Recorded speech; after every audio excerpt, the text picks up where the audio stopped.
Hello നമസ്കാരം. നുണക്കുഴി എന്ന ചിത്രത്തിൻ്റെ OTT അപ്ഡേഷനാണ് ഇന്നൊരു വീഡിയോ ഭാഗത്ത്.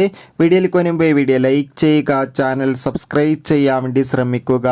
ബേസിൽ ജോസഫ്, ഗ്രേസ് ആൻ്റണി, അജു വർഗീസ് എന്നൊക്കെ പ്രധാന കഥാപാത്രങ്ങളായ ചിത്രമായിരുന്നു നുണക്കുഴി. ചിത്രത്തിന് ഒരു മികച്ച അഭിപ്രായം തന്നെയാണ് ഇപ്പോഴും പുറത്തുവന്നുകൊണ്ടിരിക്കുന്നത്. അതുകൊണ്ട് തന്നെ എല്ലാ സിനിമാ പ്രേമികളും ഒരേപോലെയാണ് നുണക്കുഴി എന്ന ചിത്രത്തിൻ്റെ ഓരോ അപ്ഡേഷനും അറിയാൻ വേണ്ടി കാത്തിരുന്നത്.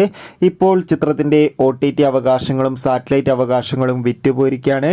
നുണക്കുഴി എന്ന ചിത്രത്തിൻ്റെ OTT അവകാശങ്ങളൊക്കെ C5 എന്ന OTT പ്ലാറ്റ്ഫോമും സാറ്റലൈറ്റ് അവകാശങ്ങൾ സി കേരളം എന്ന ചാനലും സ്വന്തമാക്കിയെന്ന് കൺഫേം ആക്കിയിട്ടുണ്ട്. ചിത്രം അടുത്ത മാസം OTT റിലീസ് ചെയ്യുമെന്നാണ് റിപ്പോർട്ടുകൾ സൂചിപ്പിക്കുന്നത്. കാത്തിരിക്കാം നമുക്ക് നുണക്കുഴി എന്ന ചിത്രത്തിൻ്റെ കൂടുതൽ അപ്ഡേഷൻ അറിയാൻ വേണ്ടി. ചിത്രം കണ്ടവരുടെ അഭിപ്രായം കമൻറ്റ് ചെയ്യുക. കൂടുതൽ സിനിമാ വാർത്തകൾക്കായി ചാനൽ ഇപ്പോൾ തന്നെ സബ്സ്ക്രൈബ് ചെയ്യാൻ വേണ്ടി പരിഗണിക്കുക. Bye bye.